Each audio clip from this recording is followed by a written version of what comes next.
हरियाणा में हुड्डा ने बीजेपी को फंसा डाला। जी हां, बीजेपी खुद के सर्वे में 4 सिमटी। इस वक्त की खास रिपोर्ट है, ध्यान से इस वीडियो को शुरू से अंत तक लगातार सुनिएगा, देखिएगा, जानिएगा।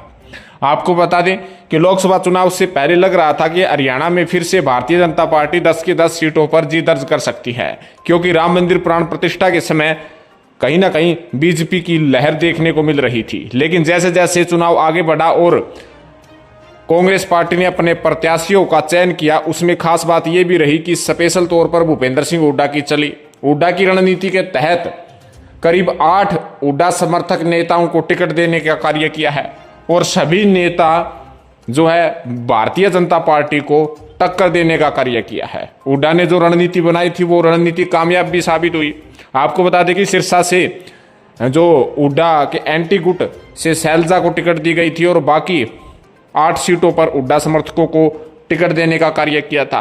भूपेंद्र सिंह हुड्डा ने हरियाणा में लगभग 115 जनसभाएं, रैलियां व रोड शो का आयोजन किया था और कहीं ना कहीं जो एंटी बीजेपी वोट बैंक है उसको कांग्रेस पार्टी की तरफ मोड़ने का कार्य किया। हुड्डा की रणनीति से हाईकमान भी कायल है और हाईकमान की तरफ से भी जो रिपोर्ट मिली है उसके हिसाब से बताया जा रहा है कि 8 सीटों पर कांग्रेस पार्टी जो है अपने आप को टक्कर में बताई है और उधर दूसरी तरफ बीजेपी पार्टी मुसीबत में पड़ चुकी है।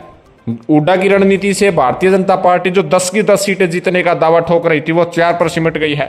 सूत्रों के हवाले से मिली जानकारी के अनुसार भारतीय जनता पार्टी की समीक्षा बैठक में जो इंटरनल उन्होंने सर्वे किया है उसमें भारतीय जनता पार्टी हरियाणा में 4 सीटों पर ही सिमटती हुई नजर आई है। भारतीय जनता पार्टी के इंटरनल सर्वे के अनुसार 2 सीटें ऐसी है जहां भाजपा पीछे है, वो सीटें है सिरसा और रोहतक। 4 सीटें ऐसी है जिसमें कांग्रेस से सीधे टक्कर है, जिसमें अंबाला, सोनीपत, हिसार और भिवानी में अंतर्गत है। यहाँ के नतीजे भी कुछ भी हो सकते हैं, भाजपा के खिलाफ भी जा सकते हैं, भाजपा के पक्ष में जा सकते हैं और भारतीय जनता पार्टी ये कह रही है कि 4 सीट पर इस समय वे सेफ है। तो कहीं ना कहीं इस समय चुनाव के हालात हरियाणा में भारतीय जनता पार्टी के लिए सिरदर्द साबित हुए हैं। हुड्डा की रणनीति व कांग्रेस पार्टी ने जो एंटी बीजेपी वोट बैंक को अपनी तरफ मोड़ा है उससे कहीं ना कहीं हरियाणा में बड़ा उलटफेर देखने को मिल रहा है।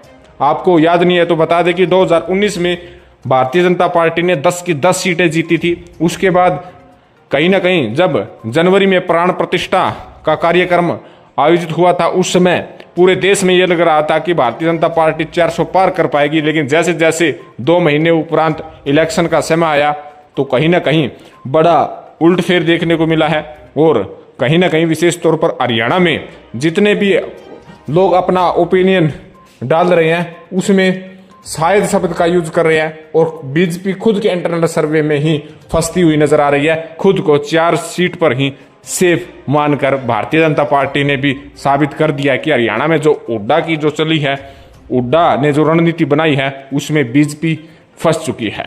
तो आपका क्या कहना है, हरियाणा में इस बार किस पार्टी को कितनी सीट आएगी, कमेंट जरूर करें। धन्यवाद।